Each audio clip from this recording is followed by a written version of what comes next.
AIMPLB के प्रवक्ता सैयद कासिम रसूल इलियास ने कहा, रणनीति बहुत स्पष्ट है। सरकार द्वारा प्रस्तुत हल्फनामा पूरी तरह से झूठ पर आधारित है और हमने फैसला किया है कि हम इसे फाड़ देंगे। इस जवाब में हमने जो पहली बात लिखी है वह ये है कि ये एक निजी संपत्ति है। ये गलत है। अगर आप देखें तो पूरा मुस्लिम समुदाय कह रहा है कि वे हमारे खिलाफ है। गलत बात है, इसको मिसलीड करने की कोशिश की जा रही है। भाई देखिए, पूरी मुस्लिम कम्युनिटी कह रही है हमारे खिलाफ है, तो सरकार के कहने से थोड़ी बात बनेगी। सरकार को तो कहना ही है कि हमने जो कानून लाया है वो वक्फ के हित में है, लेकिन पूरा कानून वक्फ के खिलाफ है। सरकार ने हल्फनामा दाखिल किया है अपना, वो बहुत तवील हल्फनामा है। उसमें उन्होंने दिखाया कि 2013 तक जो प्रॉपर्टी थी वो बढ़कर जो है कई गुना आगे बढ़ गई है, 3 गुना बढ़ गई है। लेकिन 3 गुना बढ़ी इसलिए बढ़ी है कि आपने एक प्रॉपर्टी को 3 हिस्सों में बांट दिया।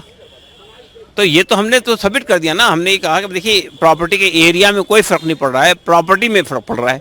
1 के बजाय 3 हो गई, और 3 इसलिए हो गई कि पहले वो एक थी प्रॉपर्टी, ईदगाह है, कब्रिस्तान है, मस्जिद है, वो सब एक थी। अब उन्होंने ईदगाह अलग दिखा दी, मस्जिद अलग दिखा दी, कब्रिस्तान अलग दिखा दिया, 3 हिस्सों में बढ़ गई।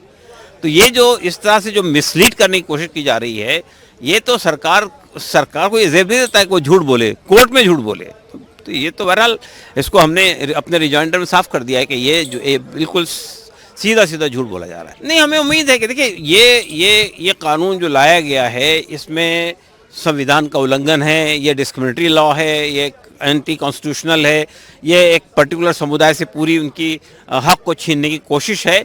तो कोई भी जज आए उसको तो ये भी समझ में आ जाएगी, तो जाहिर है कि उसके मुखालिफत करेगा। अगली सुनाई हमें उम्मीद है कि हमारी बात सुनी जाएगी और हमें यकीन है कि हमारे हक में